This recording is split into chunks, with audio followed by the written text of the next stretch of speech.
आज हम बायोलॉजी का एक टॉपिक है सेल यानी कोशिका।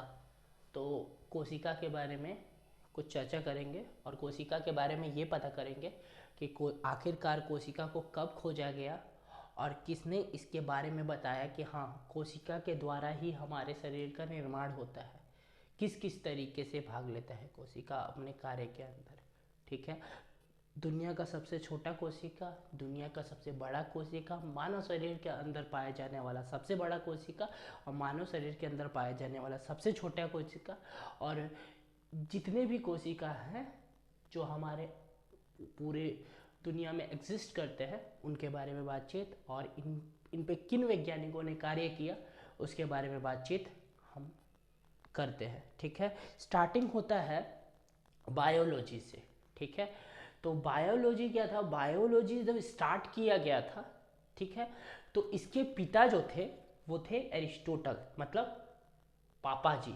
तो तो जो बायोलॉजी के बाप था, बायोलॉजी का जो बाप था उसका नाम था एरिस्टोटल, हिंदी में अरस्तु। ठीक है। हिंदी में अरस्तु और इंग्लिश में एरिस्टोटल। ठीक। उसके बाद क्या हुआ, और बायोलॉजी के अंदर पहले जूलॉजी ही पढ़ाई होती थी। जूलॉजी का मतलब होता है क्या?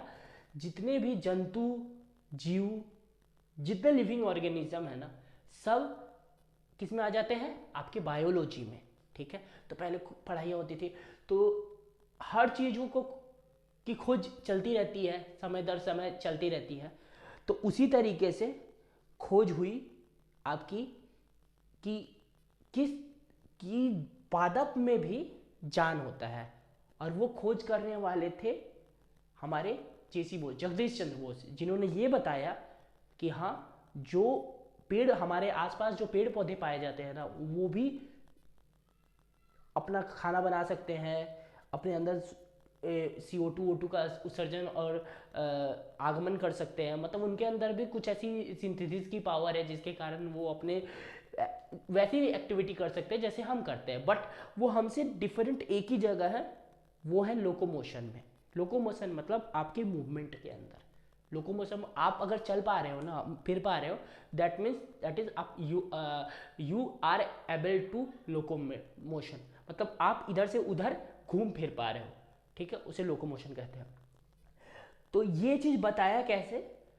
जगदीश चंद्र बोस ने सेस्कोग्राफ करके एक यंत्र का निर्माण किया, और उस यंत्र से उन्होंने ये पता लगाया कि हाँ, पौधे भी ग्रोथ करते हैं, और पौधे के अंदर भी उनके वलय कटते हैं, जिसके कारण ये पता, उनके बीच में जो वलय कटते हैं उनके कारण ये पता चलता है कि वलय भी दो तरीके कटते हैं। वो मैं जब पेड़ पढ़ाऊंगा तब बताऊंगा कि एक वलय कटता है जिसके अंदर पता चलता है कि वो पेड़ कितने, उसके बाद एक एक वलय 20-25 साल का होता है, एक वलय 1-1 साल का होता है। तो दो तरीके के वलय कटते हैं, तो वो बताऊंगा। वो जो रिंग कटते हैं ना पेड़ के बीच में, अगर आप ऐसे करोगे ना, जब आप पेड़ को अगर आप ब्रांच से काटोगे ना, तो उसके बीच में ऐसे ऐसे वलय, इसको रिंग्स कहा जाता, वलय कहा जाता है। ये जो कटते हैं, इस कहीं पे एक रिंग एक साल को काउंट होता है, और कहीं पे यही रिंग 20 साल को काउंट होता है। तो इस हिसाब से आप इसको काउंट करोगे, जर्नली काउंट करते हो। ठीक है। मैं एक बार वीडियो चेक कर ले रहा हूँ, क्योंकि हो सकता है वीडियो ज़्यादा वाइट हो गया हो। ठीक है, वीडियो ठीक है, एकदम ज़बरदस्त वीडियो बन रहा है। ठीक है। और तो इस तरीके से सेस्कोग्राफ से जगदीश चंद्र बोस ने किसका बता दिया कि हाँ, कि पादप में भी जान होता है। फिर ये पादप को भी एड ऑन किया गया बायोलॉजी के अंदर ही। तो दो भाग में बायोलॉजी को बांट दिया गया है। एक भाग हो गया आपका जूलॉजी, जिसके अंदर जंतु विज्ञान आते हैं। ठीक है। और एक एक हो गया तुम्हारा, देखिए मैं इसका हिंदी यहीं यहीं लिख दे रहा हूँ और बोल भी रहा हूँ, जिसके कारण आपको कोई भी प्रॉब्लम ना हो। ठीक है। विज्ञान खुद लिख लीजिएगा। इसके अंदर जंतु आएंगे, और इसके अंदर क्या आएंगे? पादप। पादप मतलब पेड़ और पौधे। तो जूलॉजी के जो पापा थे वो बायोलॉजी के पापा ही जूलॉजी के पापा बन गए, और वो कहा जाने लगा क्योंकि ऑलरेडी वो पापा थे। तो एरिस्टोटल, मतलब इसका मतलब हिंदी में इनका नाम अलग हो जाता है, इसीलिए हिंदी इंग्लिश मीडियम एक साथ अरस्तु है। हिंदी मीडियम वाले अरस्तु लिखेंगे, अरस्तु होते हैं। अब ये मत सोचिएगा कि भैया दो दो नाम आपने लिख दिया, तो अरस्तु एरिस्टोटल अलग अलग नहीं भैया, एक ही नाम है। हिंदी में उन्हीं को अरस्तु लिखा जाता है, इंग्लिश में उन्हीं को एरिस्टोटल लिखा जाता है। तो ये कन्फ्यूजन है बहुत लोगों में। बॉटनी के जो पापा हैं, बॉटनी के जो पापा थे, जिनको पादप विज्ञान का पापा कहा जाता था, उनका नाम था थियोफ्रेस्टस। क्या था? थियो, इनको थियोफ्रेस्टस ही बोला जाता था। थियोफ्रेस्टस, फ्रेस्टस, ठीक है, थियोफ्रेस्टस है, 100 होगा यहाँ पे है फ्रेस्टस, ठीक है, थियोफ्रेस्टस। अब क्या हुआ कि धीरे धीरे धीरे धीरे अब ये पता चल आगे डिस्कवर चीज़ें होती रही।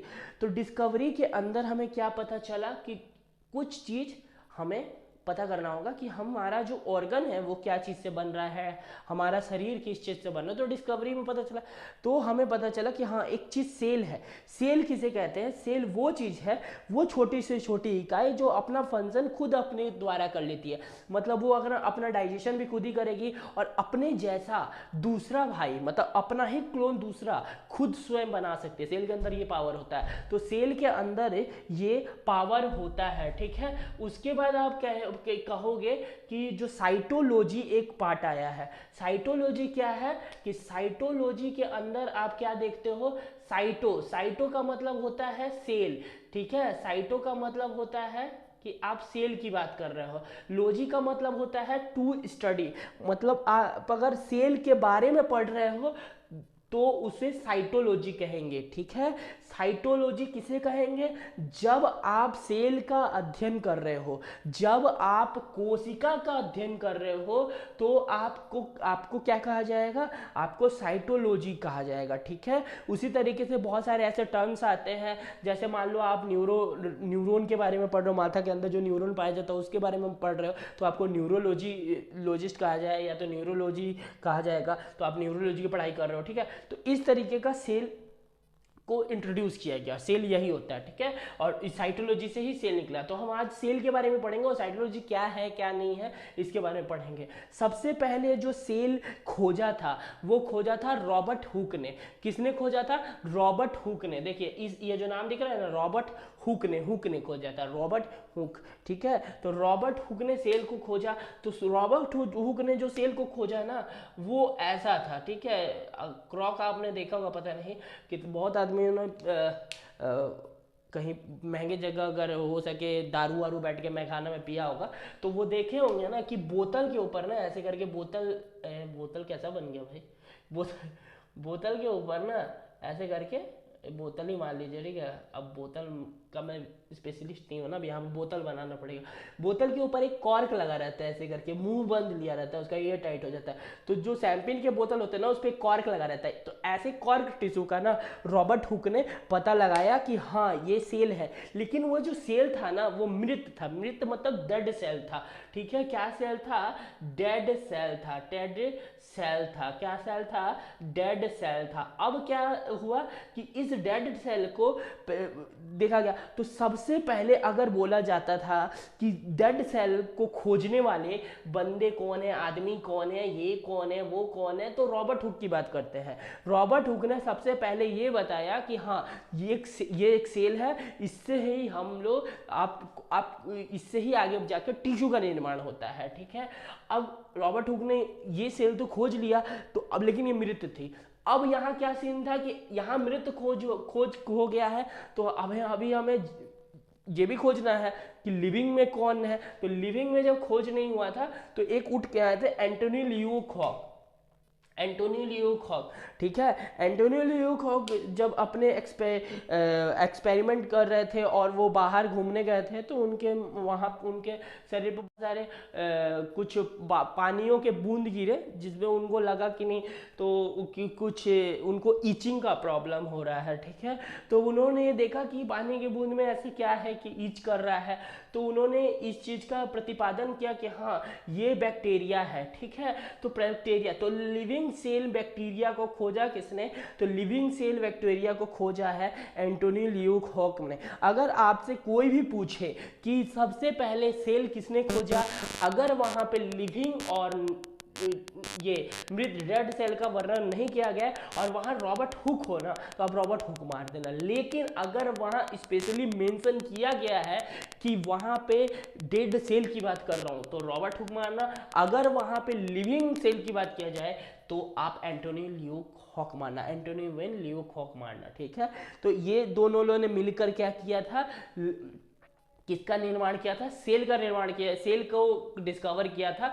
लेकिन इन्होंने ये नहीं बता पाए कि इस सेल का करना क्या, बस उन्हें डिस्कवर करके चले गए और उसके बाद लोग कंफ्यूज, अरे इस सेल का करना क्या है, ये किस काम आ सकता है हमारे, क्यों इसको पता नहीं चल रहा है लोगों को कि ये किस किस काम आता है हमारे, तो लोग कंफ्यूज्ड है। तो अब क्या हुआ कि एक दो लोग थे, उनका नाम था स्लेडन और स्वान, 1838 और 1839। ये पूछता नहीं है, हिस्ट्री नहीं है, ये बायोलॉजी है, इसमें सन कोई नहीं पूछता, मतलब ईयर कोई नहीं पूछता, तो सन पूछता नहीं है, तो सन इसलिए मैंने यहाँ पर नोट डाउन भी नहीं कराया कि आप लोग नोट डाउन भी मत करना। स्लाइडन एंड स्वान करके एक मतलब दो लोग थे जिन्होंने ये इस सेल थ्योरी दिया। तो सेल थ्योरी में उन्होंने ये बताया कि हाँ भाई ये सेल है और यही सेल आगे जाके टिश्यू बनता है, यही सेल आगे जाके जो टिश्यू होते हैं वही आगे जाके ऑर्गन बनते हैं, तो आपके अंग का निर्माण होता है। मतलब एक सेल क्या होता है, एक टिश्यू क्या होता है, आपके ग्रुप ऑफ सेल बन के एक टिश्यू बनते हैं, फिर वो जो जितने भी ग्रुप ऑफ टिश्यू बनेंगे तो वो एक ऑर्गन का निर्माण कर जाएंगे। तो इस तरीके से आपके शरीर का निर्माण होता है, आपके शरीर के ऑर्गन का निर्माण होता है, ठीक है। अब क्या था कि सेल जो है हमारे यूनिवर्स में कैसे कैसे सेल पाए जाते हैं, कैसे कैसे नहीं पाए जाते हैं, कौन सेल बहुत बड़े होते हैं, कौन सेल सबसे छोटे होते हैं, तो पूरे यूनिवर्स की बात करो, पूरे यूनिवर्स की बात करो, पूरे यूनिवर्स की बात करो तो सबसे बड़ा सेल किसका है, ऑस्ट्रिच का अंडा, शतुरमुर्ग का अंडा देखा है आपने, शतुरमुर्ग का अंडा आपने वो देखा, गेंद फुटबॉल देखा, फुटबॉल के आकार का होता है, मतलब फुटबॉल को थोड़ा सा और दबा दोगे तो ओवल टाइप का हो जाएगा, तो उस आकार का क्या होता है, शुतुरमुर्ग का अंडा, उतना बड़ा होता है शुतुरमुर्ग का अंडा। तो यूनिवर्स का सबसे बड़ा सेल कौन सा है, शुतुरमुर्ग का अंडा। और यूनिवर्स का सबसे छोटा सेल कौन सा है, माइकोप्लाज्मा। कौन सा है, माइकोप्लाज्मा। माइकोप्लाज्मा को जोकर, माइकोप्लाज्मा एक बैक्टीरिया है, ठीक है, इसको जोकर सेल भी क्यों कहा जाता है, क्योंकि ये अपना आकार चेंज होता है समय रहने के बाद, एक समय इंटरवल के बाद अपना आकार को चेंज करता है, इसीलिए इसको जोकर सेल भी कहते हैं। क्या कहते हैं, अब ये अपना आकार चेंज करता है एक समय के उपरांत, इसीलिए इसको जोकर सेल भी कहते हैं। किसे कहते हैं, माइकोप्लाज्मा को कहते हैं। ये आपके यूनिवर्स का सबसे छोटा सेल काउंट होता है। तो ऑप्शन में आप ये देखते रहिएगा कि पूछ क्या रहा है, ठीक है। मानव के शरीर के अंदर जो गैमिट पाए जाते हैं, जो मादा जनन तंत्र होती है और ये नर जनन तंत्र के अंदर भी, तो इस गैमिट के अंदर कौन बड़ा कौन छोटा, कौन बड़ा कौन सेल सबसे छोटा होता है, तो मादा जनन तंत्र के अंदर सबसे छोटा जो मानव के अंदर सबसे छोटा जो सेल होता है उसे कहते हैं स्पर्म। और जो पुरुष में मानव के अंदर जो सबसे बड़ा सेल होता है उसको कहते हैं ओवम। ओवम जो होता है ये फीमेल पार्ट होता है, ठीक है, ये फीमेल पार्ट होता है, ठीक है। ये जब आपको पढ़ाया था मैंने मादा जनन तंत्र, तो उसमें मैंने बताया था कि ओवम क्या है, और स्पर्म जो होता है वो मेल के अंदर होता है, ठीक है। अब ये नर जनन तंत्र पर आऊँगा तो स्पर्म के बारे में भी बता दूंगा आपको, ठीक है। तो जो ओवम जो होता है वो मानव शरीर में सबसे बड़ा सेल होता है इन गैमेट के अंदर, जिसे ओवम कहते हैं, ठीक है। लेकिन मानव शरीर में सबसे छोटा जो सेल होता है उसको हम स्पर्म कहते हैं। क्या कहते हैं, स्पर्म कहते हैं, ठीक है। फिर मानव के अंदर बहुत सारे चीज पाए जाते हैं। तो मानव के अंदर अगर बोले तो मानव के अंदर सबसे बड़ा सेल की बात किया जाए तो न्यूरॉन मिलियन में काउंट होते हैं। तो न्यूरॉन, बहुत सारे न्यूरॉन मिलकर आपका ब्रेन का निर्माण होता है। तो न्यूरॉन, जब मैं ब्रेन पढ़ाऊंगा तो आपको न्यूरॉन समझा दूंगा, क्यों न्यूरॉन ही मेन है आपके लाइफ में। अगर आपका दिमाग के अंदर न्यूरॉन की जो वीकनेस हो जाए, न्यूरॉन अगर अफेक्टेड हो जाए तो आपका दिमाग सोचने समझने की शक्ति खत्म हो सकती है, आप पगला सकते हो, ठीक है। तो मानव के अंदर सबसे बड़ा सेल अगर बात किया जाए और सबसे लंबी सेल की बात किया जाए तो यही होगा, न्यूरॉन ही होगा। और सबसे छोटा जो होगा वो रेड ब्लड सेल। देखिए अभी मैंने थोड़ी देर पहले एंटोनी ल्यूक हॉक की बात की, तो एंटोनी ल्यूक हॉक जो थे, एंटोनी ल्यूक हॉक ने प्रोटोजोआ खोजा। प्रोटोजोआ, ये वो प्रोटोजोआ से होने वाली बीमारियां भी बता दूंगा मैं। अभी मैंने एक खाली बीमारियां बताया है बैक्टीरिया तो से होने वाली, तो अभी प्रोटोजोआ से होने वाली बीमारियां भी आगे वीडियो में आती रहेगी। आरबीसी को भी इन्होंने खोजा, एंटोनी ल्यूक ने। स्पर्म के बारे में भी इन्होंने, एंटोनी ल्यूक ने बनाया। बैक्टीरिया के बारे में इन्होंने बताया। इनकी एक बुक है द सिस्टम ऑफ नेचर, पूछता नहीं है बट अब ये क्या होता है ना कि जो नीट के पेपर लोग देते हैं ना पेपर, ये इस बार का जो नीट का पेपर हुआ था पिछली बार वाला, तो उस पेपर में ये पूछा था एंटोनी ल्यूक ने जो बुक लिखा था ना उसका नाम क्या है, तो द सिस्टम ऑफ नेचर, ठीक है। यहाँ पे स्वानसन मैंने कहीं लिखा होगा, देखिए मॉडर्न साइटोलॉजी के जो पापा है वो स्वानसन है, इनके द्वारा एक बुक लिखा गया था, उस बुक का नाम था सेल, ठीक है। और ये जो रॉबर्ट हुक है ना, ये रॉबर्ट हुक ने एक बुक लिखा था जिसका नाम था माइक्रोग्राफिया। क्या था? माइक्रोग्राफिया। तो इन लोगों के द्वारा लिखी गई कुछ पुस्तकें हैं जिनके अंदर इनके बारे में वर्णन है, जो इन्होंने डिस्कवर किया उसके बारे में वर्णन है। तो ये सारा का सारा जो डिटेल है वो जितना अभी इस वीडियो में कराना चाहिए मुझे, मैंने करा दिया। आगे बाकी भी इस सेल पे अभी और वीडियो बनेगा, क्योंकि ये तो सेल अभी स्टार्ट ही हुआ है। अभी मैं इसके अंदर और एक चीज बताऊंगा कि सेल का कैसे सेल होता है, उसके अंदर क्या ये माइटोकॉन्ड्रिया किधर होता है, साइटोप्लाज्म किधर होता है, गाल्गी बॉडी किधर होता है, एंडोप्लाज्म रेटिकुलम क्या होता है, ठीक है। सारा का सारा राइबोसोम कहाँ होता है, ठीक है, सारा का सारा वर्णन मिलेगा। क्लोरोप्लास्ट कहाँ होता है, क्लोरोप्लास्ट कहाँ होता है, इसके अंदर सेल मेम्ब्रेन क्या होता है, सेल वाल क्या होता है, सारा का सारा अभी वर्णन इसके अंदर आपको मिलेगा। और ये वर्णन आपको मिलेगा सिर्फ और सिर्फ कहाँ पे, आपको सिर्फ और सिर्फ ये मेरे चैनल पे मिलेगा, मेरे चैनल पे। और हर चीज़ को मैं बहुत आसान और बहुत इजी बना दूंगा, ये सब आपके दिमाग में फिट हो जाएगा। और जितने भी इंग्लिश मीडियम हिंदी मीडियम के बच्चे होंगे, मैंने जितना बोला ना एक भी इंग्लिश का यूज़ नहीं किया, पूरा का पूरा हिंदी बोला है, इसलिए मैंने यहाँ हिंदी लिखा नहीं, इंग्लिश लिखा है, क्योंकि हिंदी इंग्लिश बोलूँगा नहीं मैं, हिंदी बोलूँगा और इंग्लिश मैंने यहाँ लिख दिया है, इसलिए। और मैं हर चीज़ का हिंदी बताते हुए चला हूँ। अब इससे ज़्यादा हिंदी बोलूँगा तो फिर वो पल्ले पड़ेगा नहीं, तो इसीलिए हिंदी जितना होना चाहिए मैंने बताया। और हमेशा लोगों को यहाँ कंफ्यूजन होता है, ठीक है, कि सबसे बड़ा टिश्यू, सबसे बड़ा सेल कौन सा है, सबसे बड़ा सेल मानव गैमेट है, लेकिन वहाँ पे आप क्वेश्चन अच्छे से पढ़ना कि वो पूछ क्या रहा है, यूनिवर्स में पूछ रहा है या गैमेट में पूछ रहा है, अपने मानव शरीर में पूछ रहा है, ये चीज़ आप उसके हिसाब से ही आप आंसर लगाना। और आपको कहीं कहीं ऑप्शन भी बता देता है कि नहीं मैं यही पूछ रहा हूँ, क्योंकि ऑप्शन ही उस हिसाब से रहेगा। अगर से यूनिवर्स की बात करेगा तो ऑस्ट्रिच और माइकोप्लाज्मा ही ऑप्शन में आएगा कहीं ना कहीं, मानव शरीर के अंदर गैमेट की बात करेगा तो ओवम स्पर्म ही आएगा, और मानव शरीर के अंदर की बात करेगा तो न्यूरॉन की बात और आरबीसी का ही वर्णन किया रहेगा उस ऑप्शन के अंदर। तो आप ये ध्यान रखना कि वो बोल किसके लिए रहा है, इस पर मतलब आप क्वेश्चन में कैसे बोल रहा है, ठीक है। तो ऐसे ही और वीडियो के लिए हम इस चैनल पे मिलते रहेंगे। आप मेरे इस चैनल को सब्सक्राइब कीजिए और अपने दोस्तों तक फैलाइए इस वीडियो को कि अब बायोलॉजी के इतने सीक्वेंस में क्वेश्चन आपको बनेंगे ना, आप पेपर जो एसएससी जीडी और ये जितने भी रेलवे के पेपर आ रहे हैं, अब इसमें फाड़ क्या होगा, आपको बायोलॉजी और फिजिक्स दोबारा पढ़ने की ज़रूरत ही नहीं पड़ेगी। दोबारा आप पढ़ा दोगे, किसी को भी बैठाओगे, बोलोगे रुको तुमको सेल बताते हैं, 5 मिनट का समय दो, तुमको सेल ऐसे बताएंगे कि तुम अगले दिन किताब लिख के दोगे, गारंटी है मेरी, ठीक है। तो टेंशन मत लो कि आपको ये चीज़ में प्रॉब्लम होगा, आपको किसी भी चीज़ में प्रॉब्लम नहीं होगा। और जो भी चीज़ आपको ज़रूरत हो आप कमेंट बॉक्स में कमेंट कीजिए, जो भी चीज़, जो भी टॉपिक की ज़रूरत है, चाहे वो फिजिक्स का हो, बायो का हो, पॉलिटी का हो, ठीक है, केमिस्ट्री का हो, हिस्ट्री का हो, ज्योग्राफी का हो, जीएस के अंदर जितने आते हैं ना सारे पूछो, कोई दिक्कत नहीं है यार, कोई दिक्कत नहीं है, आप कुछ भी पूछो, ठीक है। मैथ का चैनल नहीं है ये, मैथ छोड़ के आप कुछ भी पूछो, आपको हर क्वेश्चन का, इंटरनेशनल रिलेशन पूछो यार, सबका सारा क्वेश्चन का जवाब मिलेगा आपको इसी चैनल पे, टेंशन मत लो। ऑलराउंडर, ठीक है, ऑलराउंडर आपको बना दूंगा, ठीक है। तो इसलिए आप फोकस कीजिए इस चैनल पे और बने रहिए इस चैनल पे।